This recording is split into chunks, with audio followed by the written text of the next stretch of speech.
Hello friend, welcome back to my YouTube channel. आज हम पढ़ेंगे चैप्टर 2। 8th क्लास का चैप्टर 2 है सूक्ष्म जीव, मित्र एवं शत्रु।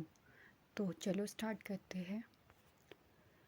आपने अपने आसपास के स्थानों पर पौधों एवं जंतुओं सहित अनेक सजीव देखे हैं, परंतु कुछ जीव ऐसे भी हैं जिन्हें हम बिना यंत्र की सहायता से केवल आँखों से नहीं देख सकते हैं। इन्हें सूक्ष्म जीव कहते हैं। उदाहरण के लिए आपने देखा होगा कि वर्षा ऋतु में नम ब्रेड रोटी सड़ने लगती है तथा इसकी सतह सफ़ेद काले धब्बों से ढक जाती है। इन धब्बों को आवर्धक लेंस की सहायता से देखिए, आपको काले रंग की गोल सूक्ष्म संरचनाएं दिखाई देगी। क्या आप जानते हैं कि यह संरचनाएं क्या है? यह कहाँ से आई है? सूक्ष्म जीव। क्रियाकलाप 2.1 बगीचे अथवा मैदान से एक बीकर में थोड़ी सी गीली मिट्टी लीजिए तथा इसमें जल डालिए। मिट्टी के कण बैठ जाने के पश्चात जल की एक बूंद स्लाइड पर लेकर सूक्ष्मदर्शी की सहायता से इसका प्रेक्षण कीजिए। आप क्या देखते हैं? क्रियाकलाप 2.2 एक तालाब पोखर से जल की कुछ बूंदें लीजिए। कांच की स्लाइड पर फैलाकर सूक्ष्मदर्शी की सहायता से इनका प्रेक्षण कीजिए। क्या आपको सूक्ष्म जीव गति करते हुए दिखाई दे रहे हैं? इन प्रेक्षणों से पता चलता है कि मिट्टी एवं पानी में अनेक छोटे छोटे जीव उपस्थित रहते हैं। सूक्ष्म जीव इतने छोटे होते हैं कि उन्हें बिना यंत्र की सहायता से नहीं देखा जा सकता है। इनमें से कुछ जैसे कि ब्रेड पर उगने वाले कवक को आवर्धक लेंस की सहायता से देखा जा सकता है, जबकि अन्य बिना सूक्ष्मदर्शी की सहायता से दिखाई नहीं देते। यही कारण है कि इन्हें सूक्ष्म जीव कहते हैं। सूक्ष्म जीवों को 4 मुख्य वर्गों से बांटा गया है। यह वर्ग है जीवाणु, कवक, प्रोटोजुआ एवं कुछ शैवाल। जीवाणु, शैवाल, प्रोटोजुआ एवं कवक की कुछ सामान्य सूक्ष्म जीव चित्र 2.1 से 2.4 में दर्शाए गए हैं। विषाणु, वायरस भी सूक्ष्म होते हैं, परंतु वे अन्य सूक्ष्म जीवों से भिन्न हैं। वे केवल परपोषी में ही गुणन करते हैं, अर्थात जीवाणु पौधे अथवा जंतु कोशिका में गुणन करते हैं। विषाणु चित्र 2.5 में दर्शाए गए हैं। कुछ सामान्य रोग जैसे कि जुखाम, इन्फ्लुएंजा, फ्लू एवं अधिकतम खांसी विषाणु द्वारा होते हैं। कुछ विशेष रोग जैसे पोलिया एवं खसरा भी विषाणु वायरस के द्वारा होते हैं। अतिसार एवं मलेरिया प्रोटोजुआ द्वारा होते हैं। टाइफाइड एवं क्षय रोग जीवाणु द्वारा होने वाले रोग हैं। इनमें से कुछ सूक्ष्म जीवों के विषय में आप कक्षा 6 और 7 में पढ़ चुके हैं। ये कुछ चित्र दिए गए हैं। स्पाइरल जीवाणु, छड़नुमा जीवाणु, Chlamydomonas, Spirogyra, Amoeba, Paramecium, protozoa, Rhizopus, bread mould, Penicillium, Aspergillus और विषाणु जैसे कि चित्र में दिखाया गया है। सूक्ष्म जीव कहाँ रहते हैं? सूक्ष्म जीव एक कोशिक हो सकते हैं जैसे कि जीवाणु, कुछ शैवाल एवं प्रोटोजुआ, अथवा बहुकोशिकीय जैसे कि कई शैवाल एवं कवक। यह बर्फीले शीत से उष्ण स्रोतों तक हर प्रकार की परिस्थिति में जीवित रह सकते हैं। यह मरुस्थल एवं दलदल में भी पाए जाते हैं। यह मनुष्य सहित सभी जंतुओं के शरीर के अंदर भी पाए जाते हैं। कुछ सूक्ष्म जीव दूसरे सजीवों पर आश्रित होते हैं, जबकि कुछ अन्य स्वतंत्र रूप से पाए जाते हैं। अमीबा जैसा सूक्ष्म जीव अकेले रह सकता है, जबकि कवक एवं जीवाणु समूह में रहते हैं। सूक्ष्म जीव और हम। सूक्ष्म जीवों की हमारे जीवन में महत्वपूर्ण भूमिका है।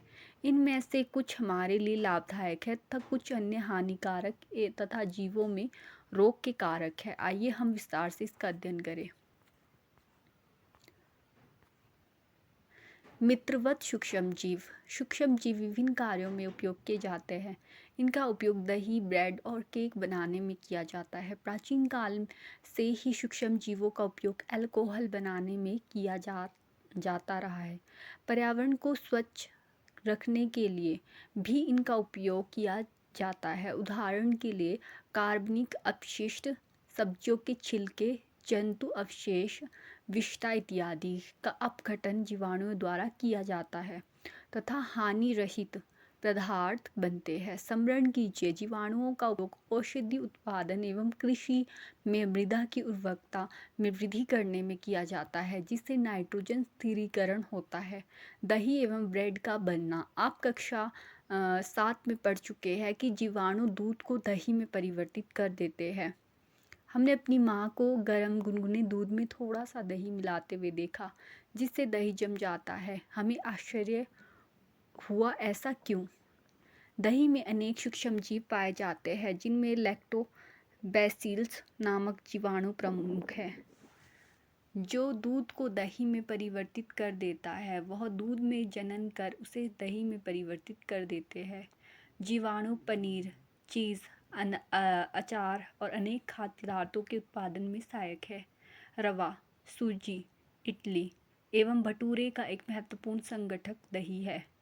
क्या आप अनुमान लगा सकते हैं कि ऐसा क्यों है? जीवाणु एवं ईस्ट चावल के आटे के किण्वन में सहायक होते हैं, जिससे इडली एवं डोसा बनता है। क्रियाकलाप 2.3। एक बर्तन में ½ किलोग्राम आटा अथवा मैदा लेकर इसमें थोड़ी सी चीनी डालकर गर्म जल से मिलाइए। इसमें थोड़ी मात्रा 1 चुटकी ईस्ट पाउडर मिलाकर गूंथ लीजिए। आप 2 घंटे बाद क्या देखते हैं? क्या आपने गूथे हुए मैदे को उठा हुआ फूला हुआ पाया? इस पाउडर के साथ मैदा और खमीर द्वारा उठी हुई मैदा इस तीव्रता से जनन करके श्वसन के दौरान कार्बन डाइऑक्साइड उत्पादित करते हैं। गैस के बुलबुले खमीर वाले मैदे का आयतन बढ़ा देते। यह बेकिंग उद्योग में इसके उपयोग का आधार है, जिसमें ब्रेड, पेस्ट्री एवं केक बनाए जाते हैं। सूक्ष्म जीवों का वाणिज्यिक उपयोग। बड़े स्तर पर अल्कोहल, शराब एवं एसिडिक एसिड के उत्पादन में सूक्ष्म जीवों का उपयोग किया जाता है। जौ, गेहूं, चावल एवं फलों के रस में उपस्थित प्राकृतिक शर्करा में ईस्ट द्वारा अल्कोहल एवं शराब का उत्पादन किया जाता है। क्रियाकलाप 2.4। 500 मिलीलीटर का बीकर लेकर इसमें 3/4 भाग तक जल भरिए। इसमें 2 से 3 चम्मच चीनी घोलिए। इसमें ½ चम्मच ईस्ट पाउडर डालिए। इसे 4 से 5 घंटों के लिए उष्ण स्थान पर ढक कर रखिए। अब विलयन को सूंघ कर देखिए। यह गंध अल्कोहल की है, जो चीनी के अल्कोहल में परिवर्तित होने के कारण बना है। चीनी के अल्कोहल में परिवर्तन की यह प्रक्रिया किण्वन अथवा फर्मेंटेशन कहलाता है। लुई पास्चर ने किण्वन की खोज 1857 में की। सूक्ष्म जीवों के औषधीय उपयोग। जब कभी आप बीमार पड़ते हैं तो डॉक्टर आपको पेनिसिलिन का इंजेक्शन देते हैं अथवा कोई अन्य प्रतिजैविक की गोली अथवा कैप्सूल देते हैं। इन औषधियों का स्रोत सूक्ष्म जीव है। ये बीमारी पैदा करने वाले सूक्ष्म जीवों को नष्ट कर देती है अथवा उनकी वृद्धि को रोक देती है। इस प्रकार की औषधि को प्रतिजैविक अथवा एंटीबायोटिक कहते हैं। आजकल जीवाणु और कवक से अनेक प्रतिजैविक औषधियों का उत्पादन हो रहा है। स्ट्रेप्टोमाइसिस, टेट्रासाइक्लिन, एरिथ्रोमाइसिन सामान्य रूप से उपयोग की जाने वाली प्रतिजैविक है, जिन्हें कवक एवं जीवाणु में उत्पादित किया जाता है। किसी विशिष्ट प्रकार के सूक्ष्म जीव का संवर्धन करके प्रतिजैविक का उत्पादन किया जाता है, जिन्हें अनेक रोगों की चिकित्सा में उपयोग में लाते हैं। सन 1929 में अलेक्जेंडर फ्लेमिंग जीवाणु रोगों से बचाव हेतु एक संवर्धन पर प्रयोग कर रहे थे। अचानक उन्होंने संवर्धन तश्तरी पर हरे रंग की फफूंद के छोटे बीजाणु देखे। उन्होंने पाया कि यह फफूंद जीवाणु की वृद्धि को रोकते हैं। यह तथ्य पाया कि बहुत सारे जीवाणु फफूंद द्वारा मारे गए। इस प्रकार फफूंद से पेनिसिलिन बनाई गई।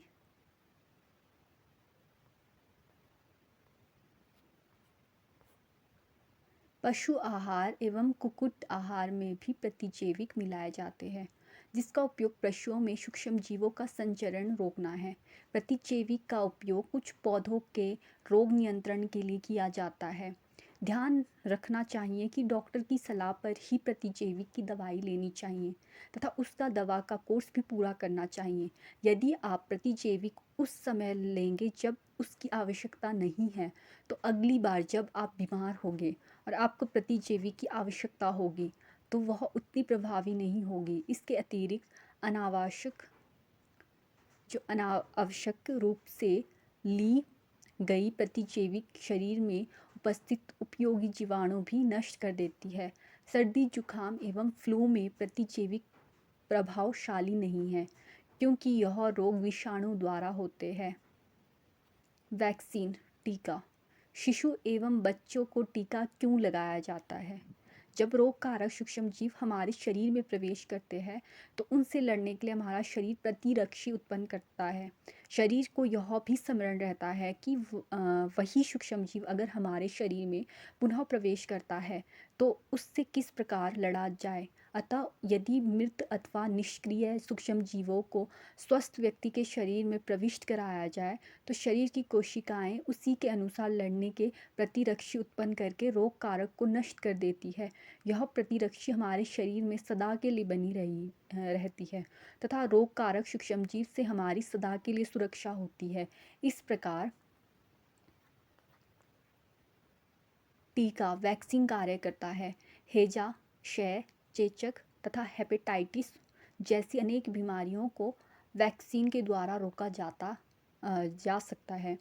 एडवर्ड जेनर ने चेचक के लिए 1798 में चेचक के टीके की खोज की थी। एडवर्ड जेनर ने की थी टीके की खोज चेचक के लिए। फिर है आपके बचपन में आपको भी अनेक रोगों से रक्षा करने के लिए टीके वैक्सीन दिए गए होंगे। आप इन रोगों की सूची तैयार कर सकते हैं। इसके लिए आप अपने माता पिता की मदद ले सकते हैं। सभी बच्चों को इन रोगों से सुरक्षा की आवश्यकता है। आवश्यक टीके निकट के अस्पताल में उपलब्ध होते हैं। बच्चों को पोलियो से बचाने के लिए आपने टेलीविज़न एवं समाचार पत्रों में पोलियो के टीकाकरण के विज्ञापन पल्स पोलियो देखे होंगे। पोलियो ड्रॉप बच्चों को दिया जाने वाला वास्तव में एक टीका वैक्सीन है। चेचक के विरुद्ध विश्वव्यापी अभियान चलाया गया, जिसके परिणाम स्वरूप विश्व के अधिकांश भागों से चेचक का उन्मूलन हो गया। आजकल सूक्ष्म जीवों से टीके का उत्पादन बड़े स्तर पर किया जाता है, जिसमें मनुष्य एवं अनेक जंतुओं को अनेक रोगों से बचाया जाता है। मिट्टी की उर्वरकता में वृद्धि।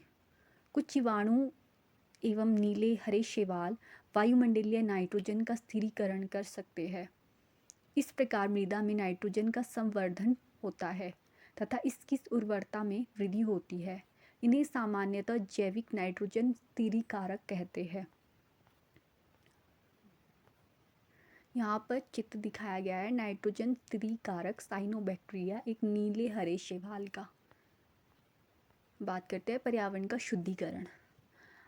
अपने विद्यालय के माली को देखने के पश्चात पहेली बूझो और दूसरे विद्यार्थियों ने घरों व बगीचों से पत्तियाँ एवं फल सब्जियों का कचरा एकत्र करके उसके निपटान के लिए बनाए गए गड्ढे में डाला। कुछ समय बाद इसका विघटन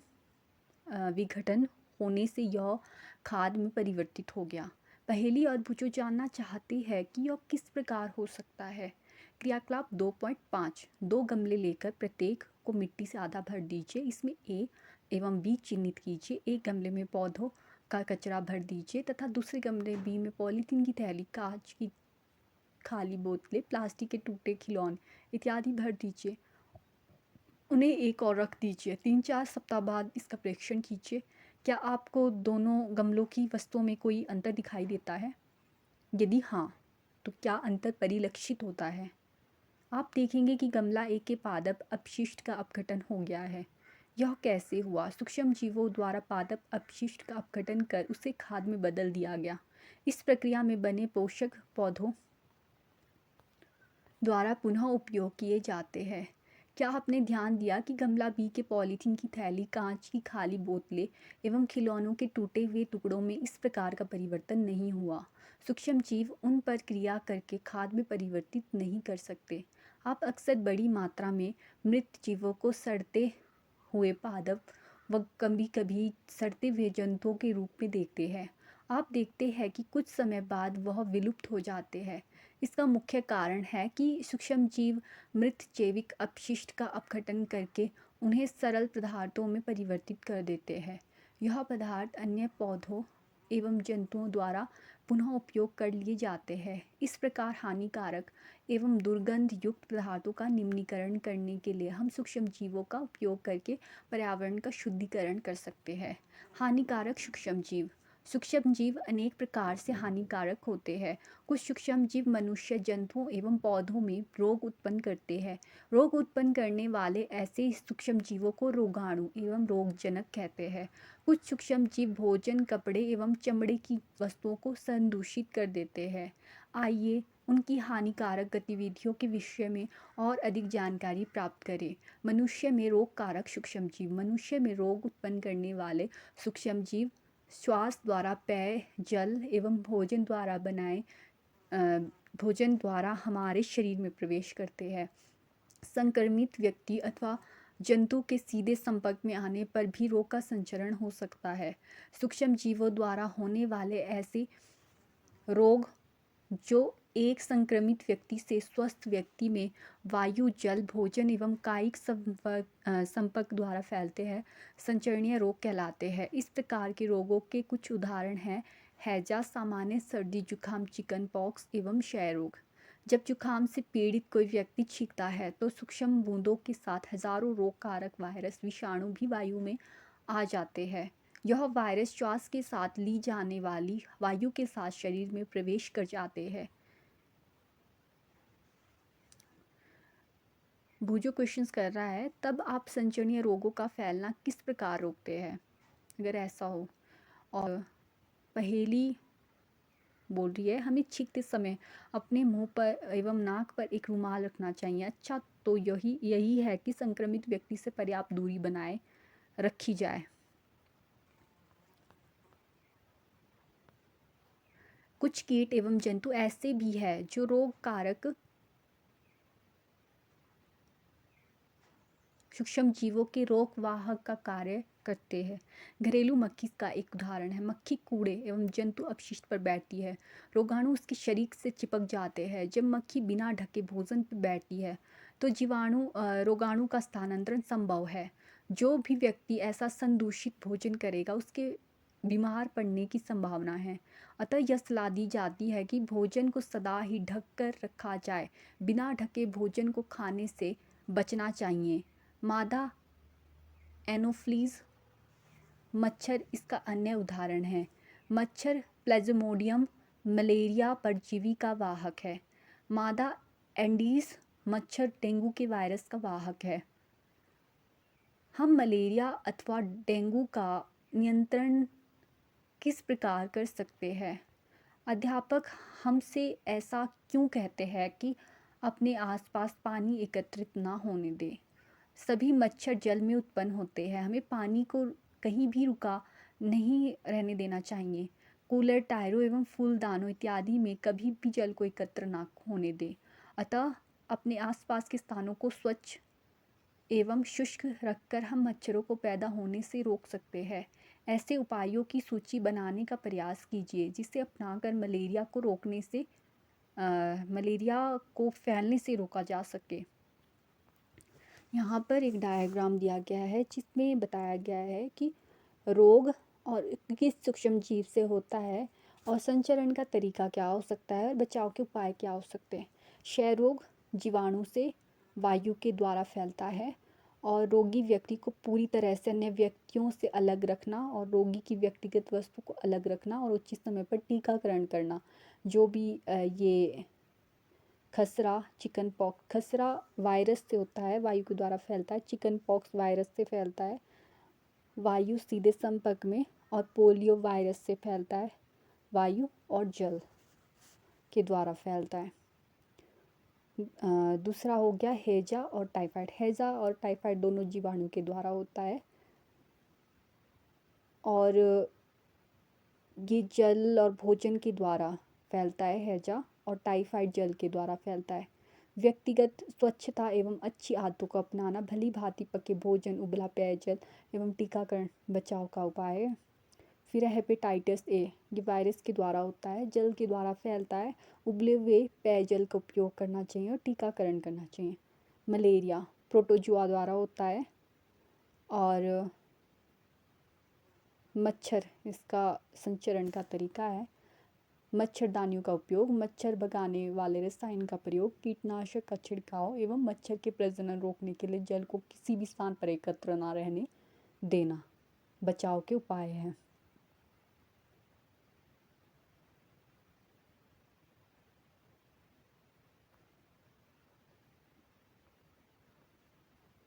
मनुष्य में होने वाले कुछ सामान्य रोग, उसके फैलने और रोकने के कुछ उपाय तालिका 2.1 में दर्शाए गए जो हमने अभी पढ़े। और जंतुओं में रोग कारक जीवाणु, अनेक सूक्ष्म जीव केवल मनुष्य एवं पौधों में ही रोग के कारक नहीं है, वरन वे दूसरे जंतुओं में भी रोग उत्पन्न करते हैं। उदाहरण के लिए एंथ्रेक्स मनुष्य एवं मवेशियों में होने वाला भयानक रोग है जो जीवाणु द्वारा होता है। गाय में खुर एवं मुंह का रोग वायरस द्वारा होता है। पौधों में रोग उत्पन्न करने वाले सूक्ष्म जीव, अनेक सूक्ष्म जीव गेहूँ, चावल, आलू, गन्ना, संतरा, सेब इत्यादि पौधों में रोग के कारक है। रोग के कारण फसल की उपज में कमी आ जाती है। तालिका 2.2 में कुछ पादप रोग दर्शाए गए हैं। कुछ रसायनों का प्रयोग करके इन सूक्ष्म जीवों पर नियंत्रण पाया जा सकता है। जैसे कि यहाँ पे पादप रोग बताया, नींबू का कैंकर, ये जीवाणु के द्वारा होता है और वायु के द्वारा फैलता है। गेहूं की रस्ट, ये कवक के द्वारा होता है, वायु एवं बीज के द्वारा फैलता है। भिंडी की पीत, ये वायरस के द्वारा होता है और कीट के द्वारा फैलता है।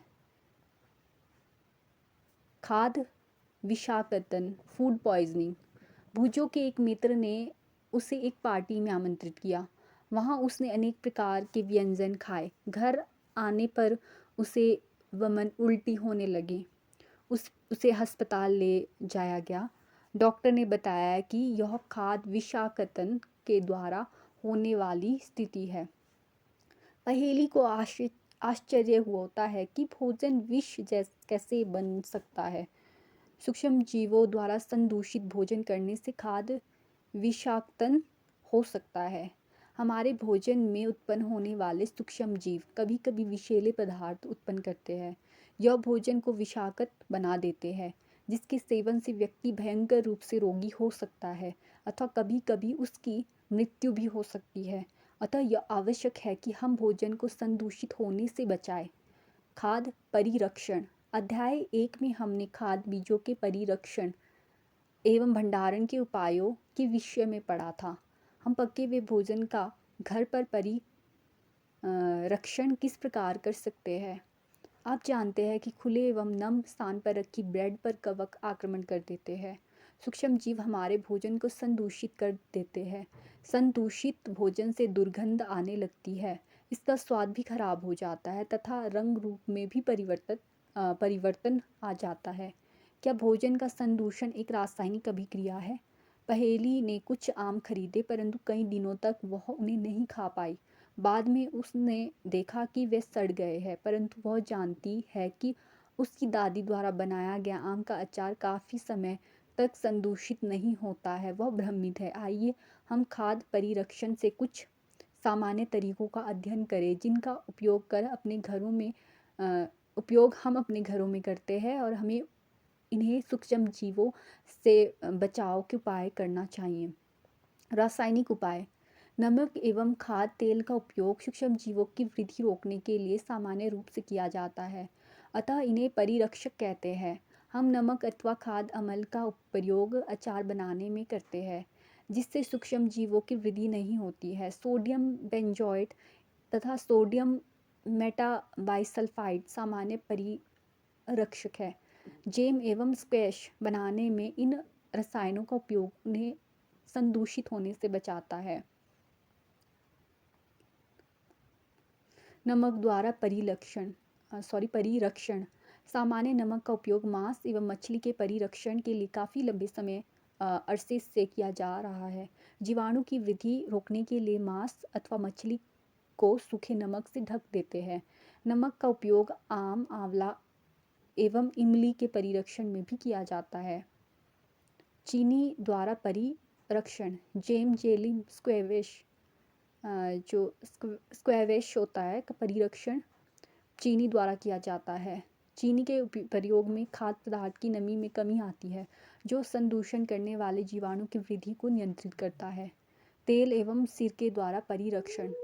तेल एवं सिरके का उपयोग अचार को संदूषण से बचाने में किया जाता है, क्योंकि इसमें जीवाणु जीवित नहीं रह सकते हैं। सब्जियां, फल, मछली तथा मांस का परिरक्षण इस विधि द्वारा करते हैं। गर्म एवं ठंडा करना। आपने अपनी माँ को दूध उबाल कर रखते हुए देखा होगा। उबालने से अनेक सूक्ष्मजीव नष्ट हो जाते हैं। इसी प्रकार हम अपना भोजन रेफ्रिजरेटर में रखते हैं, क्योंकि कम ताप सूक्ष्मजीवों की वृद्धि को रोकता है। थैलियों में आने वाला दूध संदूषित क्यों नहीं होता है? मेरी माँ ने बताया कि यह दूध पाश्चरीकृत या पाश्चरीकरण किया जाता है। पाश्चरीकृत दूध को बिना उबाले इस्तेमाल किया जा सकता है, क्योंकि यह सूक्ष्म जीवों से मुक्त होता है। इसके लिए दूध को 70 डिग्री सेल्सियस पर 15 से 30 सेकंड के लिए गर्म करते हैं, फिर एकाएक ठंडा कर उसका भंडारण कर लेते हैं। ऐसा करने से सूक्ष्म जीवों की वृद्धि रुक जाती है। इस प्रक्रिया की खोज है वो लुई पाश्चर नामक वैज्ञानिक ने की थी, इसीलिए इसे पाश्चरीकरण कहते हैं। भंडारण एवं पैकिंग। आजकल मेवे अथवा सब्जियां भी वायुरोधी सील किए गए पैकेटों से बेचे जाते हैं, जिसमें सूक्ष्म जीवों से सुरक्षा होती है। नाइट्रोजन स्थिरीकरण। आपने कक्षा 6 और 7 में राइजोबियम बारे में पढ़ा है, जो लेग्यूम पौधे दलहन में नाइट्रोजन स्थिरीकरण में सहायक होते हैं। स्मरण कीजिए, राइजोबियम लेग्यूम पौधे की ग्रंथियों में रहते हैं, जैसे सेम और मटर, जो एक सहजीविता है। कभी कभी तड़ित विद्युत द्वारा भी नाइट्रोजन का स्थिरीकरण होता है, परंतु आप जानते हैं कि नाइट्रोजन की मात्रा वायुमंडल में स्थिर रहती है। आपको आश्चर्य होगा कि यह कैसे संभव है। आइए इसके विषय में अगले भाग में समझते हैं। नाइट्रोजन चक्र। हमारे वायुमंडल में 78% नाइट्रोजन गैस है। नाइट्रोजन सभी सजीवों का आवश्यक संघटक है, जो प्रोटीन, पर्णहरित, क्लोरोफिल, न्यूक्लिक एसिड एवं विटामिन में उपस्थित होता है। पौधे एवं जंतु वायुमंडलीय नाइट्रोजन का उपयोग सीधे नहीं कर सकते हैं। मिट्टी में उपस्थित जीवाणु वह नीले हरे शैवाल वायुमंडलीय नाइट्रोजन का स्थिरीकरण करके नाइट्रोजन यौगिक में परिवर्तित कर देते हैं। जब नाइट्रोजन इस प्रकार उपयोगी यौगिकों में परिवर्तित हो जाती है, पौधे इसका उपयोग मिट्टी में से जड़ तंत्र द्वारा करते हैं। इसके पश्चात अवशोषित नाइट्रोजन का उपयोग प्रोटीन एवं अन्य यौगिकों के संश्लेषण में करते हैं। पौधों पर निर्भर करने वाले जंतु उनमें प्रोटीन एवं अन्य नाइट्रोजनी यौगिक प्राप्त करते हैं। पौधों एवं जंतुओं की मृत्यु के बाद मिट्टी में उपस्थित जीवाणु एवं कवक नाइट्रोजनी अपशिष्ट को नाइट्रोजनी यौगिक में परिवर्तित कर देते हैं, जो पौधों द्वारा पुनः उपयोग होता है। कुछ विशिष्ट जीवाणु नाइट्रोजनी यौगिकों को नाइट्रोजन गैस में परिवर्तित कर देते हैं, जो वायुमंडल में चली जाती है। परिणामतः वायुमंडल में नाइट्रोजन की मात्रा लगभग स्थिर रहती है, जैसा कि डायग्राम में दिखाया गया है।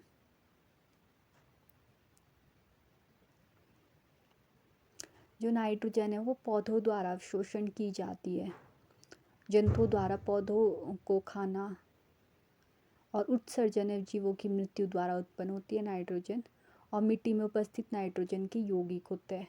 ये तड़ित द्वारा नाइट्रोजन स्थिरीकरण होता है वायुमंडलीय नाइट्रोजन द्वारा, और जीवाणु द्वारा नाइट्रोजन यौगिकों का गैस से नाइट्रोजन में परिवर्तन होता है। वायुमंडलीय नाइट्रोजन का जीवाणु एवं नीले हरे शैवाल द्वारा स्थिरीकरण होता है, और जीवाणु द्वारा स्थिर नाइट्रोजन को नाइट्रोजनी यौगिकों में परिवर्तित कर दिया जाता है, जिसमें वापस से फिर से पौधे ले लेते हैं, जंतु ले लेते हैं और वैसे इस तरीके से स्थिरीकरण होता रहता है। आपने क्या सीखा? सूक्ष्म जीव अत्यंत छोटे होते हैं तथा बिना यंत्र की सहायता से अकेली आँखों से दिखाई नहीं देते। यह बर्फीले शीत मौसम से उष्ण झरनों तथा मरुस्थल से दलदल तक हर प्रकार के पर्यावरण में जीवित रह सकते हैं। सूक्ष्म जीव वायु, जल, मिट्टी, पौधे एवं जंतुओं के शरीर में पाए जाते हैं। ये एक कोशिकीय एवं बहुकोशिकीय होते हैं। जीवाणु, कवक, प्रोटोजोआ एवं कुछ शैवाल सूक्ष्म जीवों के अंतर्गत आते हैं। विषाणु इनसे अलग है, लेकिन फिर भी इसी वर्ग में सम्मिलित किए जाते हैं। विषाणु केवल परपोषी जैसे जीवाणु पादप या जंतु में गुणन करते हैं। कुछ सूक्ष्मजीव औषधि एवं अल्कोहल के वाणिज्य उत्पादन में उपयोगी होते हैं। कुछ सूक्ष्मजीव जैविक कचरे जैसे कि मृत पौधे एवं जंतु अपशिष्ट को अपघटित कर सरल पदार्थों में परिवर्तित कर देते हैं तथा वातावरण को स्वच्छ बनाते हैं। प्रोटोजोआ अतिसार अथवा मलेरिया जैसे रोग उत्पन्न करते हैं। कुछ सूक्ष्मजीव हमारे भोजन को विषाक्त कर देते हैं। कुछ सूक्ष्मजीव लैक्यूम पौधों की जड़ों एवं ग्रंथियों में पाए जाते हैं। ये वायुमंडलीय नाइट्रोजन को मिट्टी में स्थिरीकृत कर देते हैं, जिससे मिट्टी की उर्वरकता में वृद्धि होती है। मिट्टी में उपस्थित कुछ जीवाणु और नीले हरे शैवाल वायुमंडलीय नाइट्रोजन को स्थिरीकृत कर नाइट्रोजनी यौगिकों में परिवर्तित कर देते हैं। विशेष जीवाणु मिट्टी में उपस्थित नाइट्रोजनी यौगिकों को नाइट्रोजन गैस में परिवर्तित कर देते हैं, जिसका निर्मोचन वायुमंडल में होता है। Thank you for watching.